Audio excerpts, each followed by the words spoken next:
Hello. So maybe your doctor has told you that your cholesterol is high, but you don't feel sick. You've been eating pretty healthy, maybe even work out, but the number on those blood tests shows that there's a problem and it keeps creeping up. And especially if you're in menopause, suddenly you're thinking, is this just aging? Is it hormones? Am I headed for a heart problem that I didn't see coming? I get it because I've been there. And if you're a woman over 40, especially in perimenopause or menopause, it's not just in your head. Your body is going through a change. And as your estrogen drops, a lot of times we see LDL rises, HDL falls, and triglycerides start spiking, even if nothing else has changed. So I know it's frustrating, and honestly, most women aren't getting the full picture about what to do. So it's not just about, that total cholesterol number or LDL number. So we're going to talk about that today. Hi, I'm Sara Preston. I'm an integrative health practitioner and certified menopause and fat loss coach. And today we're going to break down what your cholesterol numbers really mean, including HDL to triglyceride ratio, which maybe you haven't heard of, and exactly what you can do to improve those numbers without going on medication, or even if you do need to go on medication. So let's get started. Okay.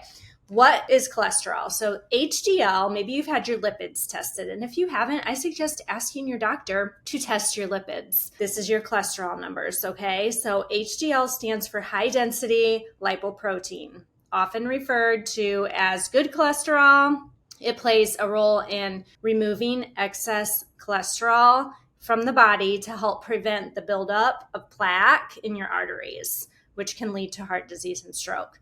And then LDL, low density lipoprotein or lipoprotein, is often the bad cholesterol, or it's called that, because it contributes to the buildup of plaque in your arteries. And then triglycerides are a type of fat or lipid found in your blood. They're the most common type of fat in your body, and they're a major form of energy storage. So triglycerides are formed from excess calories, from alcohol, sugar in your diet, and from fat cells. Cholesterol isn't all bad. We need cholesterol. It's a fat-like substance. That's why they call it lipids, that plays a role in building your cells, producing hormones like estrogen, testosterone, aiding in the digestion of food, bile production, producing vitamin D, good for your brain. I said the hormones already, so it's not all bad. We need cholesterol. Our body naturally produces it. We need it, but we just don't want too much of the wrong kind, okay? So when you're looking at your numbers, it will probably tell you a range, and that's kind of like just like a basic range, but often we need to dig a little bit deeper. So LDL should be under 130. You'll hear other opinions from people saying that your LDL can be higher. Some will say it should be under 100. That's really hard to do for people a lot of times, especially if you eat animal protein, which animal protein is not all bad. HDL, which is the good cholesterol, should be over 50 for women, ideally much higher than 50. Triglycerides should be less than 150 for sure. So what you can also look at is your triglyceride to HDL ratio. So take your triglycerides divided by HDL, and really good is under 2. You really don't want to be over 4, and really good is under 1.5. So that's another ratio to look at. You also want to look at your markers for insulin resistance, metabolic health, because this all plays into it, like your A1C that measures your insulin, your blood sugar. High blood sugar levels can lead to insulin resistance, and that is where the body becomes less responsive to insulin, and this can cause an increase in triglycerides, and it can also lower HDL. So that's something to look at. I suggest also getting your LP little a tested. It's LPA, like A is in parentheses, and your APOB tested. These are other markers that can dig a little bit deeper to see if you have a genetic component. Some people will also test the high, the particle size. Now that's going to be a little bit more expensive, but that's going to give you a little bit better idea if you do have high LDL, of what type of LDL you have, if it's more dangerous or not. So those are some tests that you can ask for, and that's kind of what cholesterol means. So why does it start to raise in menopause? Well, estrogen plays a big part in our heart health and so many things. So estrogen protects our heart health, our blood vessels, okay? It keeps them nice and like flexible. So when it drops, HDL and triglycerides rise also because estrogen helps regulate how the liver handles the fats and cholesterol. So cholesterol needs to go through your liver, and as estrogen decreases, the liver's ability to manage these fats is compromised. So often perimenopausal women see a 10 to 15% jump in their LDL, which is that quote unquote bad cholesterol. And of course, these changes can increase your risk of heart disease and stroke. So it's not just aging, it's also your hormones that can be at play here. So what to do? All right, let's start with like what you can do when it comes to eating. For the LDL, a lot of people will say lower your saturated fat. Now, this is controversial. Some people will say it's not the saturated fat, but studies have shown when people lower their saturated fats, their LDL goes down. So that's fatty red meat. You want to look for more lean types of meat. That full fat dairy is another thing. And of course, you want to avoid trans fats, processed foods. Processed foods are a big one for triglycerides. If you really want to get your triglycerides down, really work on eating whole food. Get away from the greasy, fried, processed type stuff. You can add omega-3s, which are fatty fish like salmon, flax seeds, chia seeds. You could do a omega-3 supplement. Increase your soluble fiber, which are things like oats, legumes, apples, psyllium husk, avocado. Really, really increasing that fiber can help. You could ask your doctor about plant sterols. There are some research studies that show that plant sterols can help. Food or a supplement, a plant sterol supplement. Reduce the sugar. Added sugars, especially for triglycerides and LDL, and those refined carbs is really, really going to help. I think a lot of my clients see a major difference in their triglycerides when they join me because we focus on whole food. Mediterranean style, or, just getting a lot of plants, getting a lot of fiber, getting a lot of vegetables. It helps your overall health, but it really does help this too. And then reducing or eliminating alcohol.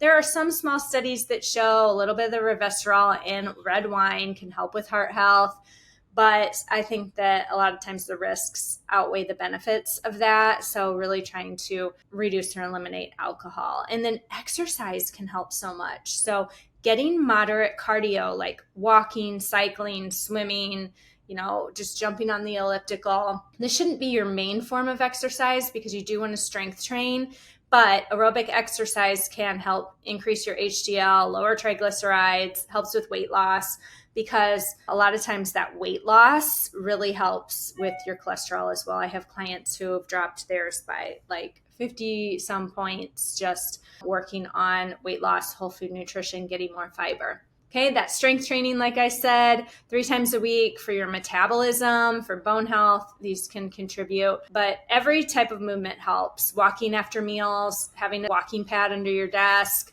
just walking around the house, just getting in more movement, you can see a real difference in those numbers. So like I said, that weight loss, even a little bit helps.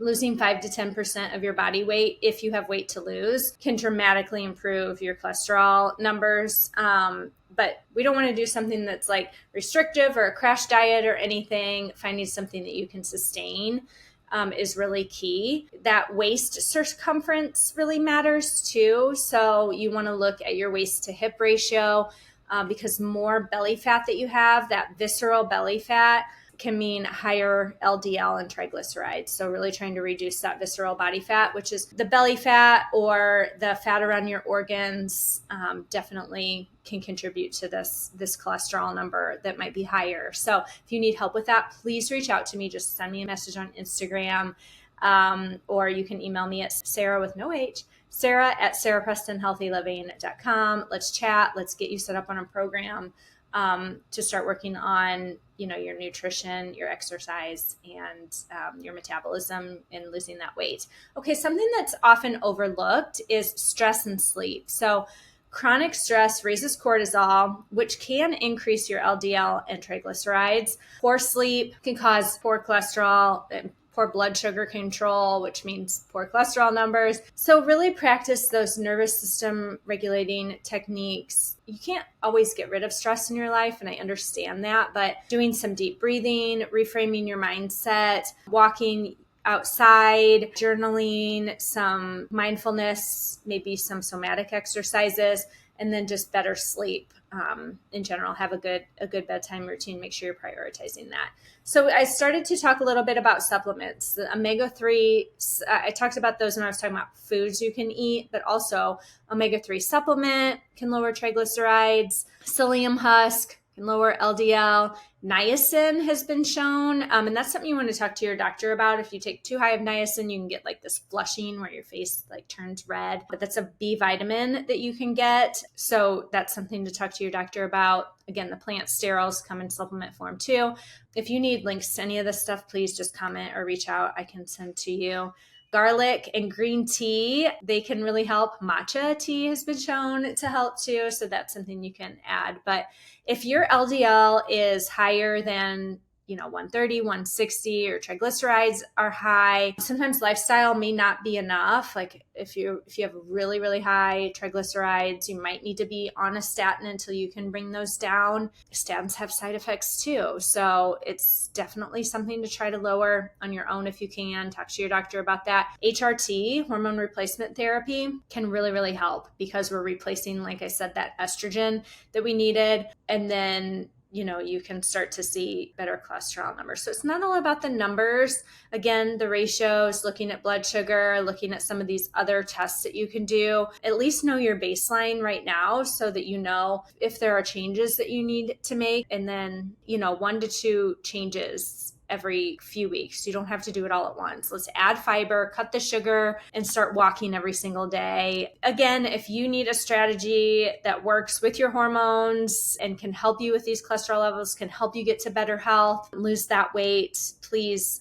reach out. But I would love to see you subscribe. If you haven't subscribed to this YouTube channel, I share real information and practical tools. This is not medical advice. This is not meant to, I'm not a doctor. This is not meant to tell you, what to do with your health. It's just to give you a little bit of information that you can go to your provider with. So again, would love to see you subscribe. And please let me know if I can help in any way.